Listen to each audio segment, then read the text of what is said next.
Entre os personagens que habitam nas páginas da Bíblia, Melquisedeque permanece como uma das figuras mais misteriosas e fascinantes. Sua aparição em Hebreus nos oferece um vislumbre, não apenas de um rei e sacerdote, mas de uma representação que transcende o tempo e as categorias convencionais da humanidade. Ao ser descrito como rei de justiça e rei da paz, somos imediatamente atraídos por sua majestade e significado. O que torna Melquisedeque tão especial para ser digno de tais títulos e ainda mais instigante, como ele pode ser apresentado sem pai, mãe ou linhagem, um ser sem início ou fim. Neste estudo, mergulharemos nos recônditos destes versículos, tentando desvendar a essência e o propósito de Melquisedeque em relação à trajetória de Abraão e, por extensão, a linhagem espiritual que culmina na figura do Cristo. Em um mundo repleto de reis e sacerdotes, Melquisedeque se destaca não apenas pela sua singularidade, mas pela profunda ligação que compartilha com o eterno e o divino. Junte-se a mim nesta jornada de descoberta e reflexão, enquanto exploramos juntos as profundezas deste misterioso rei sacerdote e sua ressonância eterna na narrativa sagrada. Melquisedeque é uma figura notavelmente enigmática, fazendo breves, mas significativas aparições na Bíblia. Em sua primeira menção, no livro de Gênesis, Melquisedeque é revelado como o rei sacerdote de Salém. O próprio nome Melquisedeque é revelador, significando em hebraico rei da justiça. Malki-tzedek, Malki, vem da palavra Melek, que significa rei. A terminação i pode ser interpretada como meu. Então, Malki pode ser traduzido como meu rei. Tzedek significa justiça ou retidão. Ele emerge em Gênesis 14, um capítulo que relata uma guerra envolvendo vários reis e o resgate de Ló por Abraão, pois na invasão de Sodoma, Ló foi levado preso. Segundo Gênesis, capítulo 14,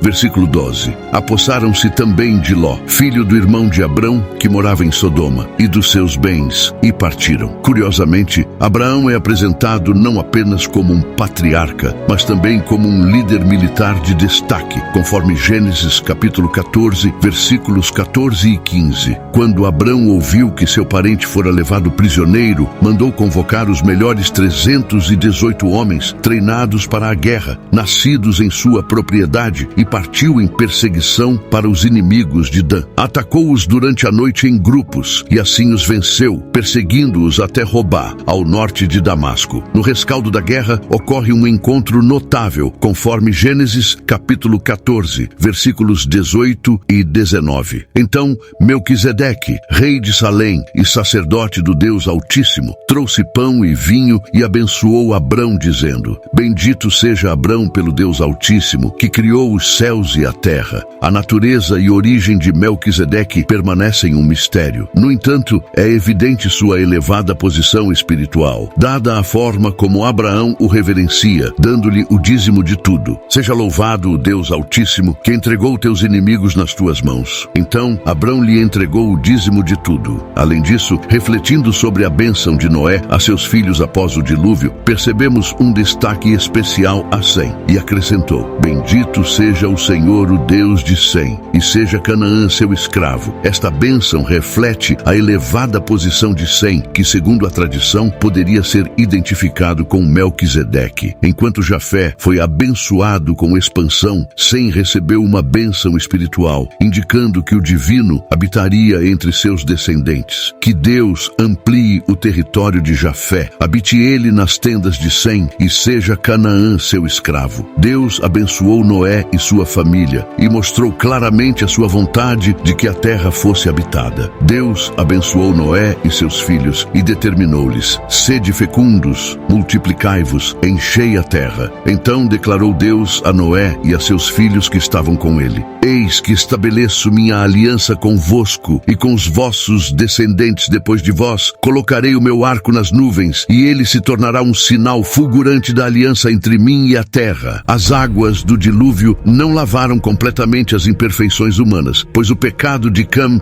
é uma prova disto. Após o dilúvio, o pecado de Cam veio à luz. A consequência desse ato é resumida em Gênesis capítulo 9, versículo 20 e 25. Noé era cultivador semeador e foi o primeiro a plantar uma vinha. Bebeu do vinho que havia feito, embriagou-se e ficou dentro da sua tenda. Cam, pai de Canaã, notou que seu pai estava nu e foi contar para os 2 irmãos que estavam do lado de fora. Então Sem e Jafé tomaram uma capa, levantaram-na sobre os próprios ombros e, andando de costas para não verem a nudez do pai, cobriram-no. Quando Noé acordou da sua embriaguez, soube do que Cam, seu filho mais jovem, havia feito. Então esbravejou Noé: maldito seja Canaã, escravo de escravos será para seus irmãos. Por mais paradoxal que possa parecer, é intrigante notar como Deus estabeleceu uma aliança com Cam, conforme Gênesis, capítulo 9, versículo 8 e 9. Então declarou Deus a Noé e a seus filhos que estavam com ele: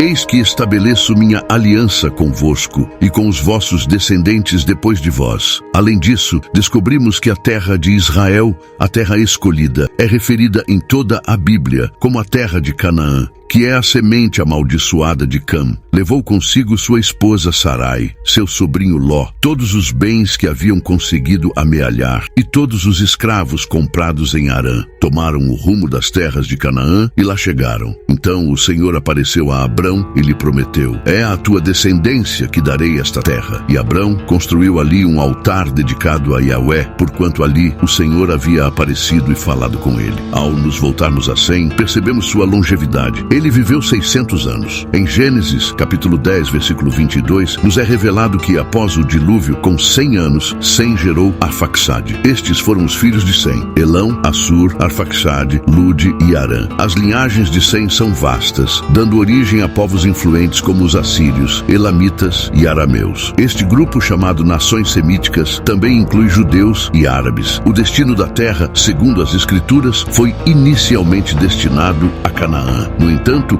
o livro dos Jubileus sugere que Sem é o legítimo herdeiro. Em meio a interpretações, surge uma ligação entre Sem e Melquisedeque, o rei da justiça e rei de Salém, pois ambos são descritos como servos do Deus Altíssimo. Então, Melquisedeque, rei de Salém e sacerdote do Deus Altíssimo, trouxe pão e vinho. O elo espiritual entre Sem e seus descendentes é inegável, com Sem passando o legado divino adiante. Dessa forma, ao nos depararmos com Melquisedeque, é possível discernir nele as características de Sem, o filho abençoado de Noé. No entanto, essa visão é desafiada pela falta de informações claras sobre os antepassados e descendentes de Melquisedeque, conforme Hebreus, capítulo 7, versículo 3. Sem pai, sem mãe, sem origem nem antepassados, sem princípio de dias nem fim de vida. No entanto, por ser a semelhança do Filho de Deus, ele permanece sacerdote perpetuamente. Enquanto a linhagem de Sem é claramente delineada na Bíblia, eis a descendência de Sem, Cam e Jafé, filhos de Noé. Os filhos deles nasceram depois do dilúvio. Estes foram os filhos de Sem: Elão, Assur, Arfaxade, Lude e Arã. O nome Melquisedeque tem fascinado estudiosos e teólogos por séculos, pois ele emerge como uma figura misteriosa que precedeu a bênção de Abraão. E abençoou Abrão, dizendo: bendito seja Abrão pelo Deus Altíssimo, que criou os céus e a terra. Seja louvado o Deus Altíssimo, que entregou teus inimigos nas tuas mãos. Então Abrão lhe entregou o dízimo de tudo. Aqui, algo notável acontece. O sacerdócio, destinado originalmente a Sem, é transferido para Abraão, devido à sequência de bênçãos proferida por Melquisedeque. Dentro das Escrituras, observamos um padrão de sacerdócio que se origina possivelmente antes mesmo de Noé e passa por Sem, seu filho. Contudo, durante a era de Abraão, houve uma virada. A profunda intimidade com o Espírito Divino, outrora associada a outras linhagens, agora é firmemente estabelecida com Abraão e seus descendentes. A Escritura revela essa mudança, mostrando que a relação privilegiada com Deus estava sendo realinhada. Melquisedeque, enquanto figura, evoca uma curiosidade profunda. A verdadeira natureza e identidade desse rei sacerdote são envoltas em mistério. Mesmo aparecendo brevemente em apenas 2 instâncias nas Sagradas Escrituras, ele deixa uma impressão duradoura e perguntas sem resposta. Espero que este mergulho nas Escrituras tenha sido enriquecedor para você. Gostaria de convidá-lo a curtir e compartilhar este vídeo e, claro, inscreva-se para não perder futuras explorações. Até a próxima!